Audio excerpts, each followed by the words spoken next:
Hi, this is Ken and Michelle Bass. And you're listening to the Resilient Parenting Podcast.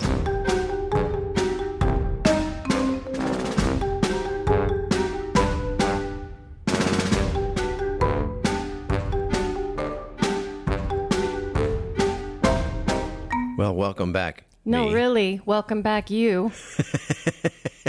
If you follow along in succession on our podcast, you may have noticed on the episodes that there was like a little break for what, a couple weeks? For you, there was a break. Oh, you mean the episodes. Yes, Yeah. There was a break from the episodes. There was a break from the episodes. Ken was gone. He went and had a little vacation, visiting Nashville and the DC, seeing the kids, the grandbabies. And you stayed down and held down the fort, literally. Yes. For those that don't know, Ken is retired. And shy. And Shy and retiring. oh, okay. I don't know. Your name and shy never usually fit, but yeah. So he was able to do that, and I'm glad you were. And yes, You helped make it possible. Yes. I worked and then did everything that you do here. We have a pretty good system. I work and you do everything here. That's our system. So suddenly I had to do that and everything here. I was trying to explain it to people, and the only way I could was that my day went da-dunk, da-dunk, da-dunk, sleep. Da-dunk, da-dunk, da-dunk, sleep. I'm going to have to start thinking of it as my day. Just da-dunk, da-dunk, da-dunk. Is it? That was me trying not to say bad words. Oh, okay. I was really tired. Okay. So needless to say, we did not get to do any recording. And that's okay because, sometimes you need a little break. So, I'm glad you had one. Wow. But if you want to keep up with us, there are ways to do so. Yes, there are. So you can find us on Facebook, the Resilient Parenting Podcast Facebook group. Join that. We will always, when we have a new episode come out, we will post it there. We also post different resources and events that are coming up. Also, if you are part of that group and you know of something that's coming up in your area of Idaho, definitely let us know so that we can post it as well. We also have an Instagram page. I'm working on being better at that, but we will have pictures and other things. The other thing I would say is just, if you are new to our podcast or maybe you haven't listened to everything, there's a lot of really great information. And we have over 40 episodes now, I think, or we're close to it. So yeah, definitely go back and see what we have and the resources available. And if you have a topic that you are interested in learning more about, also let us know. In the show notes, there's text us. You can send a message to us and let us know what you think. We would also welcome your feedback on what you love about our podcast, or maybe some feedback on how we could improve it. Either way, this is for you. This is for anyone in a parenting role. So if you know of someone that might benefit from this, also share. And keep on to-dunking. To-dunking. Why does that make me want a coffee and donut? I wanted to dunk that.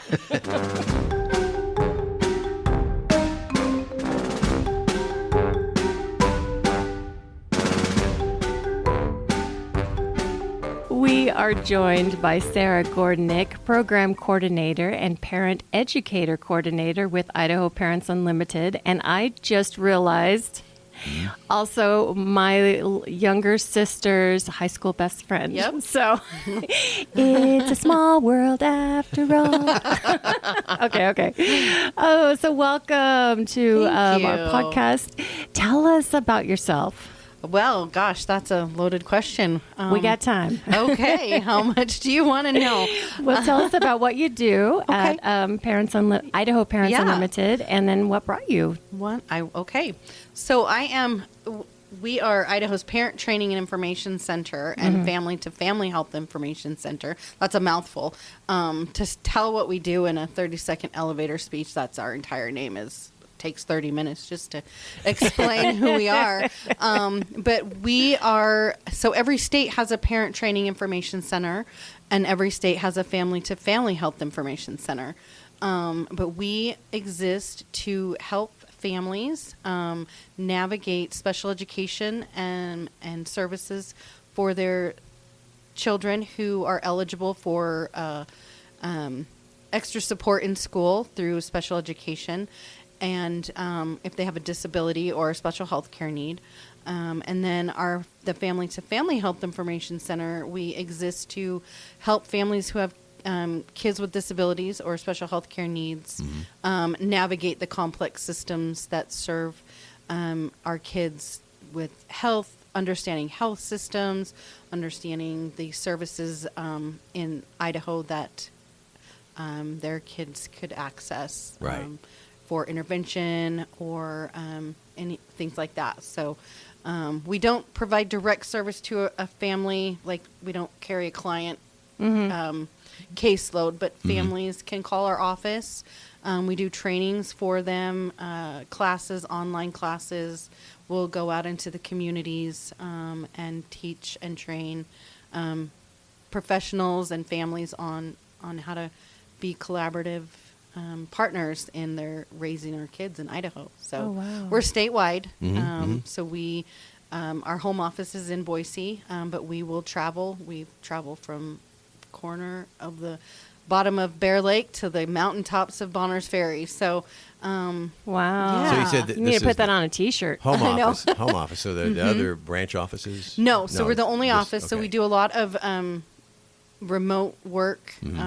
We do have a couple of staff, one in East Idaho, one in North Idaho, that focus specifically on the youth and families who have youth that are moving from transitioning into adulthood. So moving from youth to what happens after 18 and navigating those types of programs. Oh, wow. Oh, wow. Yeah. Yeah. That's a whole other thing. Yes. Wow. Yeah. Okay. So when you do these trainings, the trainings are all about how to work with schools and help, and then advocate for healthcare needs and all of that. But is there like trainings for parents on how to work with their children that have disabilities or anything like that, or is it specific to coordination? No, so we do have, we have just as an example, we have a training, we do it in person, and we also have a self-guided module that families can access on our website about positive behavioral interventions and supports. So helping families learn how to teach and work with their children maybe who have some behavioral challenges. Okay. And so we walk through how to do that from the family's perspective, and how to help the advocate for those types of needs in the school, to really Gotcha. just kind of bring and blend the families together and So teach them the skills Yeah. of what behavior is and how to help families It's covering grow. a wide range of different types of disabilities? Yes. So all, yeah. Oh, okay. Mental health, behavioral health, physical disabilities, genetic conditions, like you name it. We know how to get families connected. So you also work with families that have children with mental health and behavioral health. I didn't know that. Yep. I thought it was just like developmental delays or things like that. Nope. So anything that touches our kids could be mental health issues, developmental disabilities, whatever.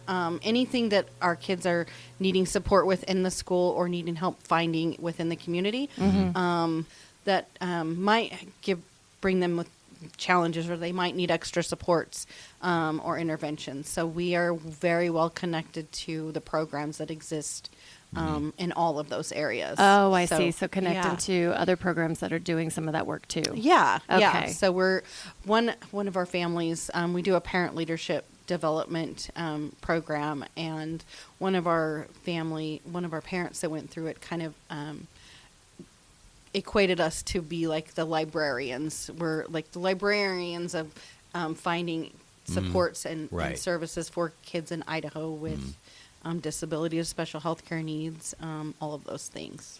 And I would imagine that it can be very isolating to have a child that has a disability or, you know, has challenges. And do you support or advocate for any support groups or anything to like bring families together to be able to like find community? Yeah, that's so funny you asked that, because we did have a family that called our office just this week looking for a support group for a specific disability.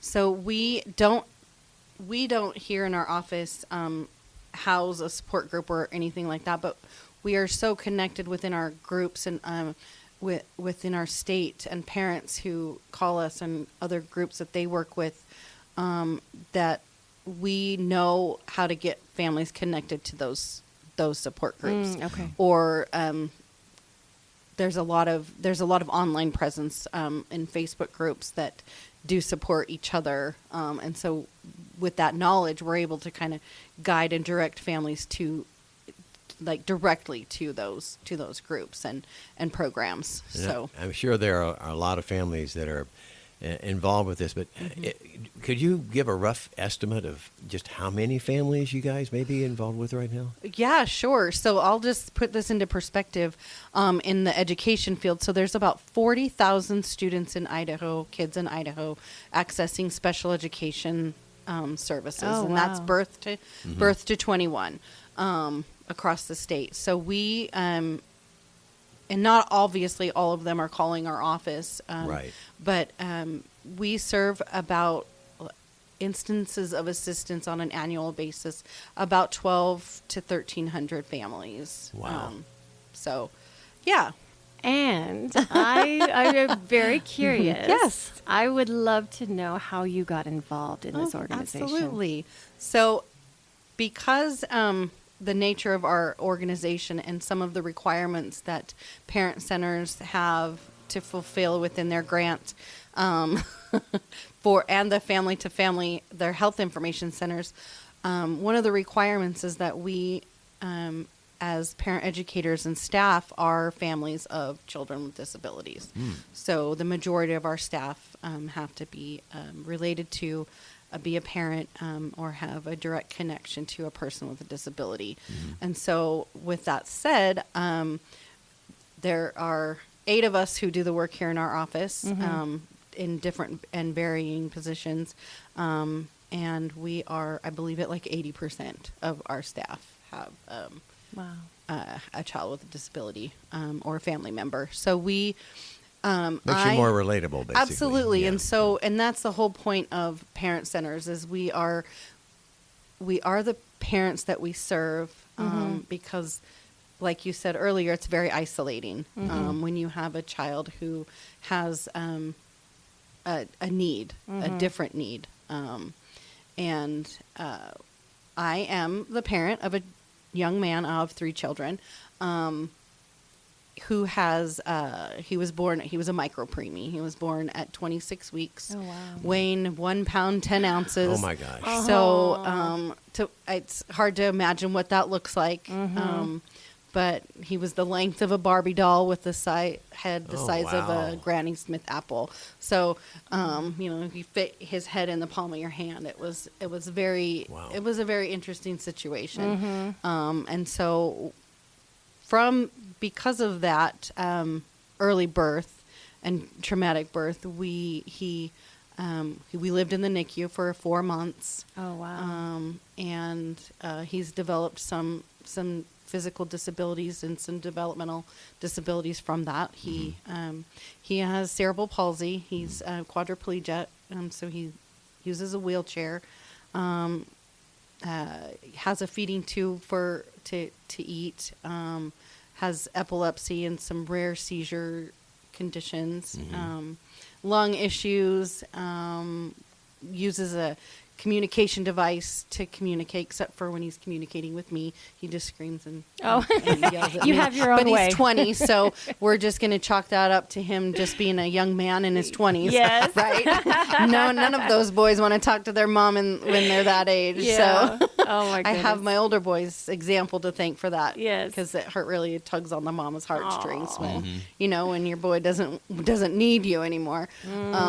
But he is still in school. We've navigated those systems since he was born in the infant toddler program, which is our birth to 3 program here in Idaho, those early intervention services. We've navigated therapies outside of that program. He's been in school since he was 3, through developmental preschool and all through school, and now he is in the 18 to 21 program, which is a program for young adults who still are eligible for some services Right. after that graduation. So, being that you have experienced this, you Yeah. are experiencing this in your own life, and someone who's listening right now, Yeah. who maybe has this going on in their life, or maybe suspects there might be something, what would you say to them? Like, just from mama to mama, or gosh. parent to parent? That it's okay. You're not alone. I think that is what we all have said here that work here. Like, we found our people.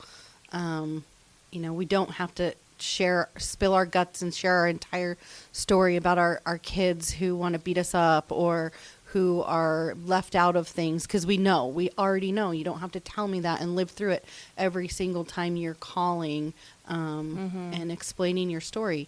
We get it. We hear you and we feel you, and so it really does break down that layer of like, you can almost, we do a lot of phone calls, but you can almost feel the shoulders relax and the breaths that these families take. And we'll get families who, are very emotional, and they're like, thank you for understanding. You're not going to judge me. Right. And I can just talk freely to you because you get it. Right. And so knowing that you're not alone, because I felt very alone and scared, and it's okay to ask for help. Yeah. Say that again for the people in the back. It's okay to ask for help. It Right. took me, how old is Truman? He's 20. It took me probably about 17 years to realize that I could ask for help. Really? Yeah. Wow. I think That's a lot to It does. hold. It's 17. I mean, parents, especially mamas, we have a hard time letting others, even with our typically developing children. So true. And then we've got these fragile, vulnerable children that we really entrust a lot of things and people to help them with. Yeah. And so, Wow. How does somebody go about accessing help from you guys? So is there pay or anything like that? Or is Nope, this all we free? are all at no cost. Our services are at no cost to our families and the professionals. You can pick up the phone and call.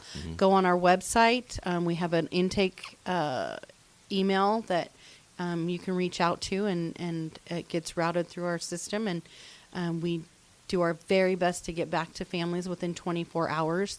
We're coming up on IEP season, which is the beginning of the school year. Yes, so busy that time. Usually it could take up to 3 days, but we have 3 of us are very passionate about getting back to families as quickly as possible. So for those who don't know, what is an IEP?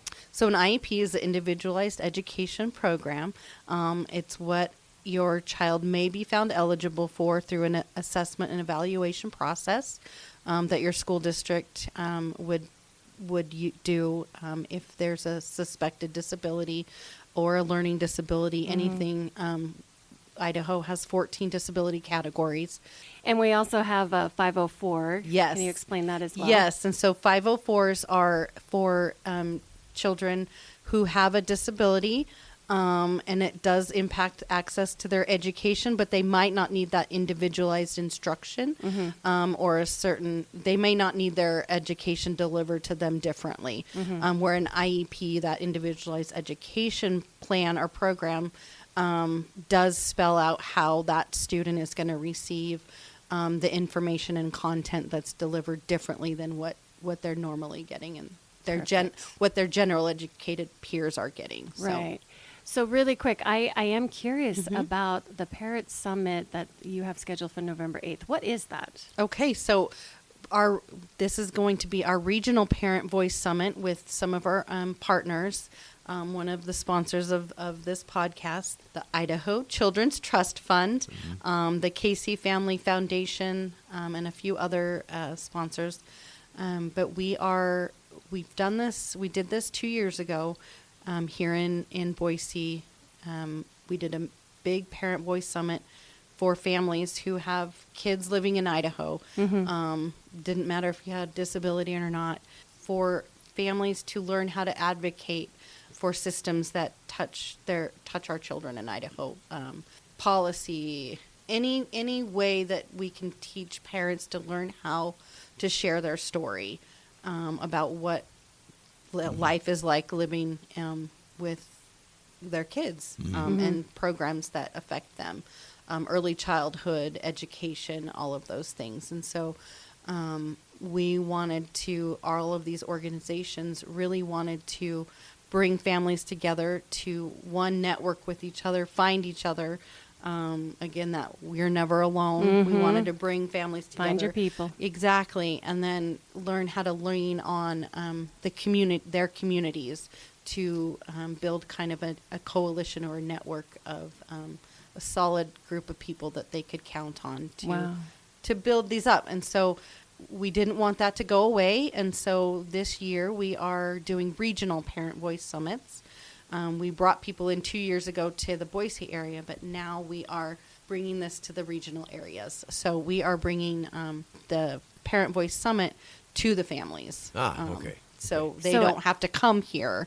I love that. Yeah. So as you get more information, I think we would love to be able to Yes. talk more about that and get that Absolutely. information out to families to be able to participate. Yes. One more thing. You talked about that everything that you provide is free of charge, but I know things cost money. So They sure do. How do you do that? How do you do that? How do you fund your yes. program? Good. And is there a way for listeners who maybe, want to be able to support? Absolutely. So that is an excellent question. We, because I said earlier that every state has a parent center and a family-to-family health information center. So our parent training and information center is, we are part of IDEA, the Individuals with Disabilities Education Act. Part D of that requires that every state have a family organization that helps families navigate these complex systems. And so we are funded in part by the U.S. Department of Education, specifically the Office of Special Education Programs. And then our Health Information Center is funded in part by the Health Resource Service Administration. So we get small little grants that help us do that work. But it takes a lot more than that to run organizations. So we have some contracts through our Idaho Department of Education to provide some programs and scholarships for families to attend trainings. But we do have private donations from our community members who believe in the work that we do. Donations and the funding help us go out into the community and meet the families where they are at and do the work. We have an arts program that we are able to provide training and assistance directly to youth with disabilities through we have a work of art program where they learn, work with a community client and learn valuable employment skills. And these are for kids who are 14 and older, so that they can learn how to work as a team and learn those valuable job skills before they enter the workforce.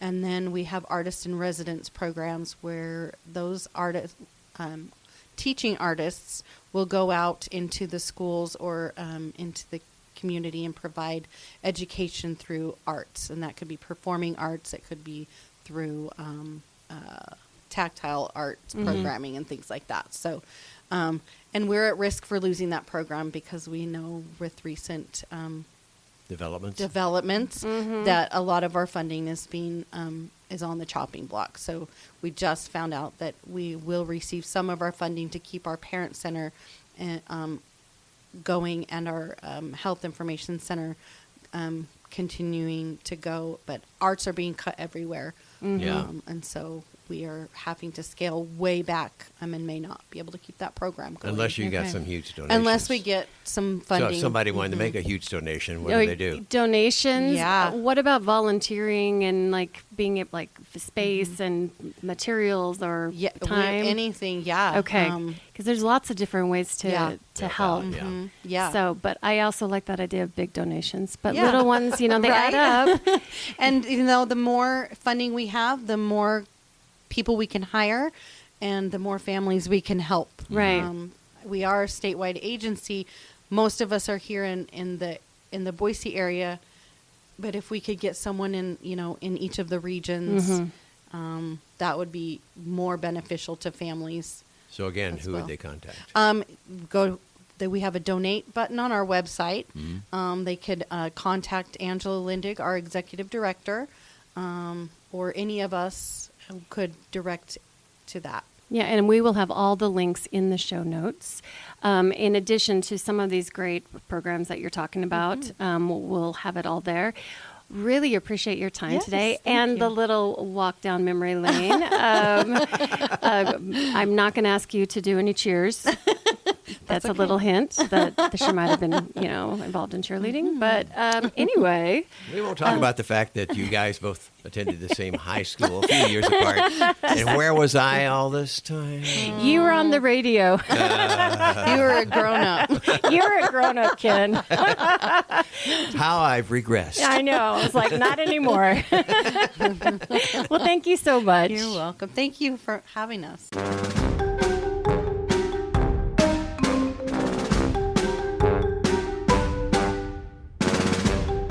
This podcast is brought to you by the Idaho Children's Trust Fund.